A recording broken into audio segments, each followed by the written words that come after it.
the first SmackDown coming off that Rumble, and we're going to talk a little bit here about some of the travel because it is insane. It's part of a double taping the night after the Rumble because there's a house show that's coming up in Honolulu, Hawaii. So we're going to talk about the travel here. Rumble's on Sunday in Fresno. Okay. Raw and SmackDown is on Monday in San Jose. On Wednesday, February 2nd, there's a house show in Hawaii that you all have to fly to. You guys did some serious miles back then, didn't you? Yeah, we did. And this trip was really brutal because we went from California to Hawaii, I think to Japan, and then to Alaska.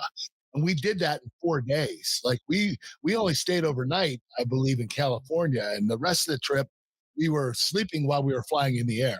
So, it was just a crazy schedule back then. And we were doing a lot of dates. Yeah, when you think of that, you're like, oh, I get to, as the average Joe, oh, I'm going to get to go to Hawaii. Oh, I'm going to get to go to Japan. Oh, we get to see Alaska. Hell, within days of each other. Are you kidding me? I mean, you have to look at this and be like, what is this? Absolutely brutal. I mean, this is a nightmare. Yeah, I was looking forward to it because I didn't know at the time that we weren't going to stay overnight. So when I went to Hawaii, it was the first time I was ever there. So I made sure I went to the freaking beach. I could only go down there for a half hour, and I had to go back to the arena and then have my match because when the match was over, we were going to fly out to Japan. So this is how travel was a lot in the WWE when we did international travel.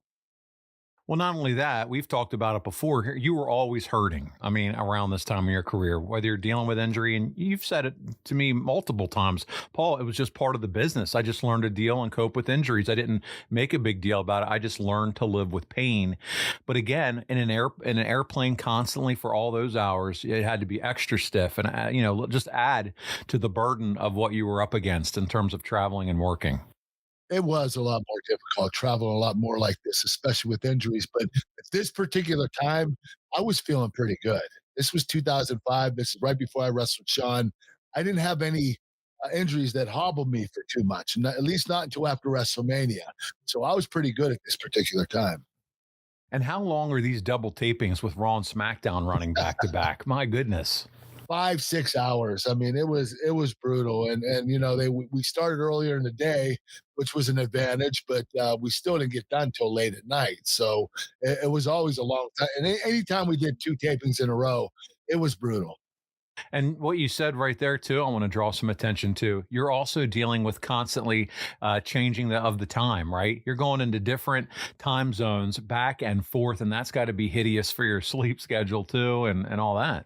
It wears on you too. You end up losing sleep. You ended up not being able to sleep at the right time. You ended up dozing off in the middle of the day. All this travel and going to different time zones is really confusing on your body. Well, Kurt, you were doing it. All the guys were doing it back then, and much to the fans' approval, and we thank you for the commitment and getting it done.